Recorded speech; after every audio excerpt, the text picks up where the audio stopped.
On the Sidewalk Bleeding by Evan Hunter. The boy lay bleeding in the rain. He was 16 years old. He wore a bright purple silk jacket. Across the back were the words, "The Royals." The boy's name was Andy.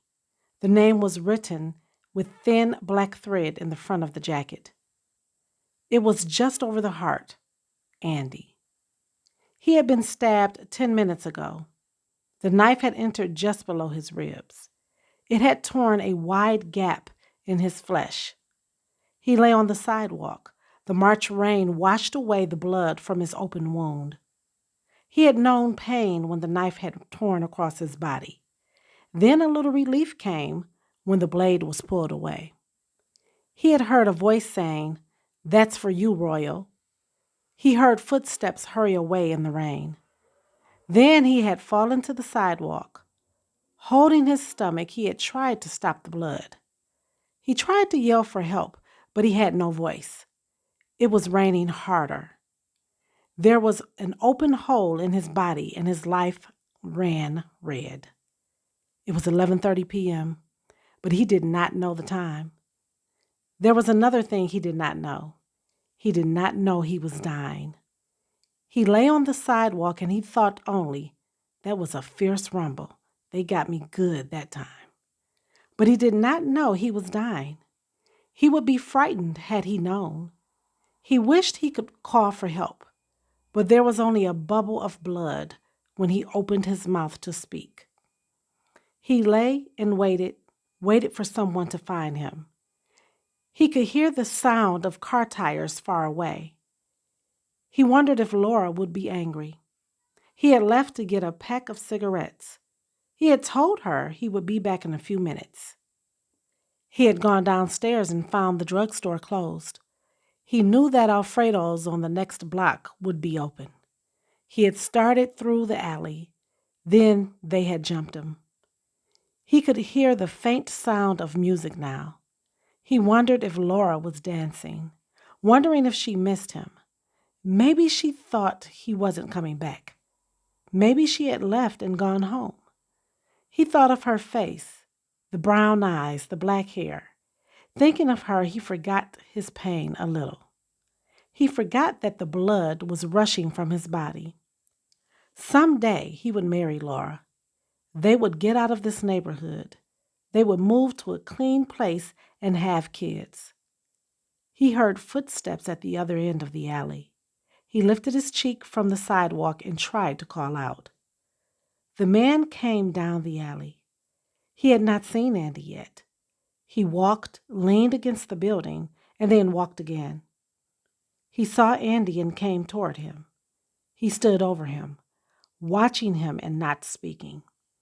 Then he said, "What's the matter, buddy?"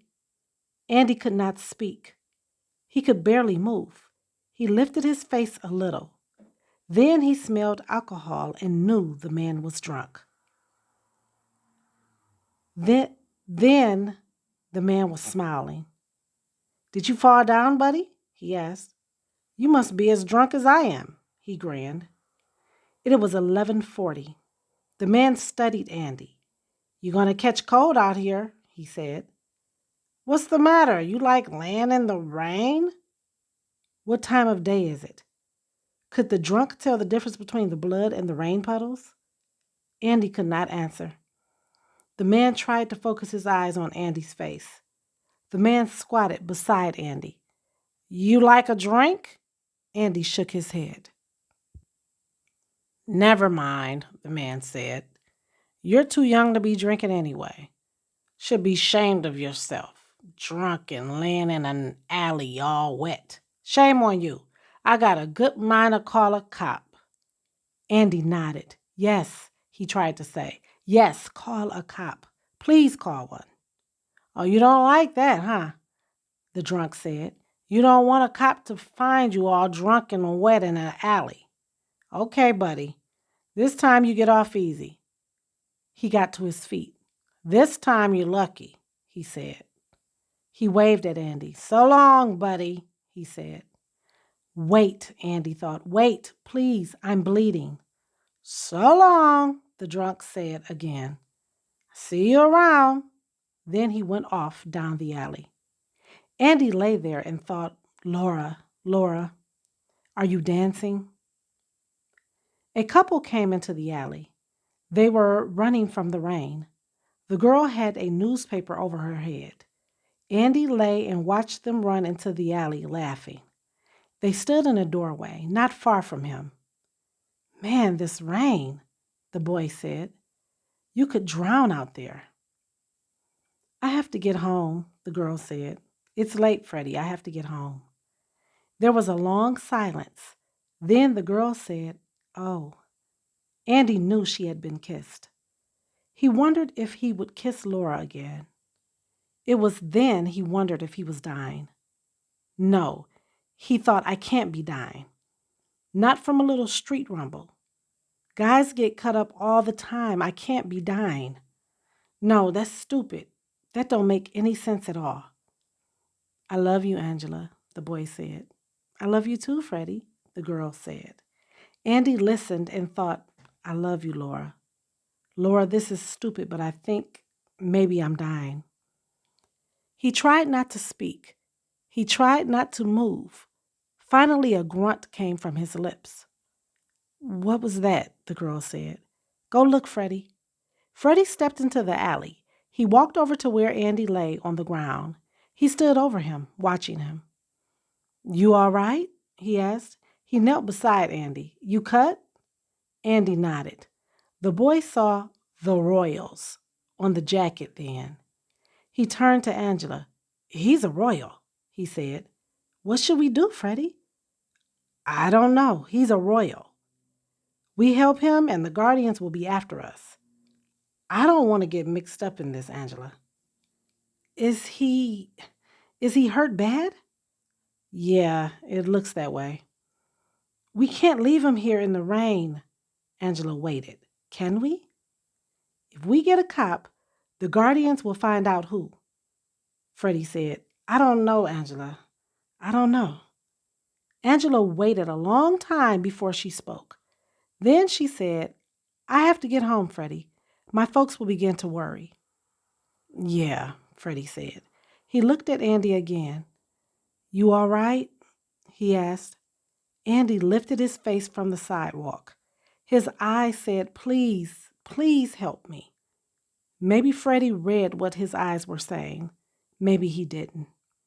Behind him, Angela said, Freddie, let's get out of here, please. Her voice was near panic. Freddie stood up. He looked at Andy once more. I'm sorry, he said. Then he took Angela's arm. Together, they ran toward the far end of the alley. Wow, they're afraid of the Guardians, Andy thought with surprise. But why should they be afraid? I wasn't afraid of the Guardians. I went to every rumble with the Guardians. I got hurt, and I'm bleeding. The rain felt good somehow. It was cold rain, but his body was hot all over. The rain helped to cool him. He had always liked rain. He could remember sitting in Laura's house one time. He looked out the window and watched people run from the rain. That was when he first joined the Royals. He could remember how happy he was that the Royals had taken him.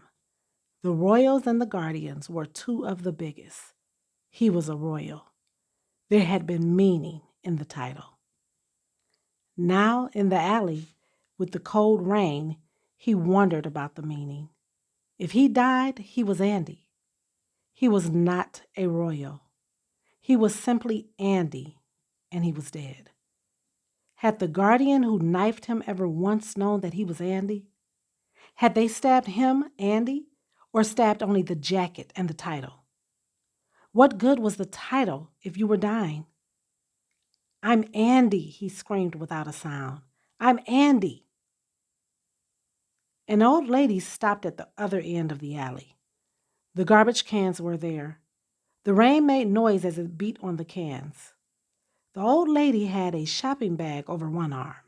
She lifted the lids off the garbage cans like a queen. She did not hear Andy grunt because she was a little deaf. She had been searching most of the night. She collected newspapers and string. Sometimes she found an old hat. Then she put the lids back. She carried an old broken umbrella. She worked quickly without a sound. Then she lifted her umbrella high and was gone. The alley looked very long now. He could see people passing at the other end of it. He wondered who it was on the Guardians who had plunged the knife into his body. "That's for you, Royal," the voice had said. Even in his pain, there had been pride in knowing he was a royal. Now there was no pride at all. The rain was beginning to chill him. The blood was still pouring between his fingers. He knew only that he was dizzy. He could only think, "I want to be Andy." It was not very much to ask of the world. He watched people passing. The world didn't know he was alive. He wanted to say, "Hey, look at me. I'm alive. Don't you know I'm alive?" He felt weak and tired. He felt alone and wet. He knew he was going to die now. It made him sad, but not afraid. He felt sad that his life was over at 16. He had never done anything, seen anything, been anywhere. Now the rumbles and purple jackets were not important. They seemed like such small things in a world he was missing. "I don't want to die," he thought. "I haven't lived yet." It seemed important to him that he take off the jacket. He was close to dying. When they did find him, he didn't want them to say, "Oh, he's a royal." With great effort, he rolled over on his back. He felt the pain tear at him when he moved. It was a pain that he did not think possible, but he wanted to take off the jacket. If he never did another thing, he wanted to take off the jacket. The jacket had only one meaning now. That was a very simple meaning. If he had not been wearing the jacket, he would not have been stabbed. The knife had not hated Andy. The knife hated only the purple jacket. The jacket was a stupid thing that was robbing him of his life. He wanted the jacket off his back. With great hate for it, he wanted the jacket off his back.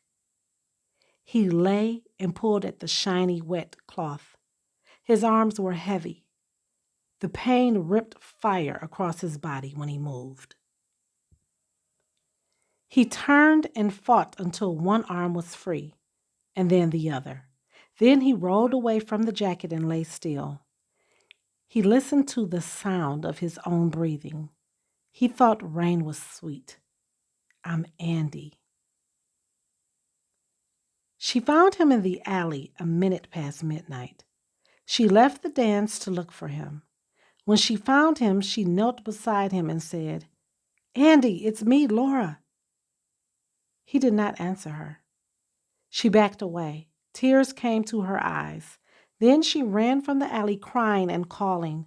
She did not stop running until she found a cop. Now standing with the cop, she looked at the dead boy on the sidewalk. The cop rose and said, "He's dead." All the crying was out of her now. She stood in the rain and said nothing. She looked at him. She looked at the purple jacket that rested a foot away from his body. The cop picked up the jacket and turned it over in his hands. "A royal, huh?" he said. The rain seemed to beat down even harder. She looked at the cop and very quietly she said, "His name is Andy." The cop put the jacket over his arm. He took out his black pad. He opened it to a blank page. "A royal," he said, shaking his head. Then he began writing.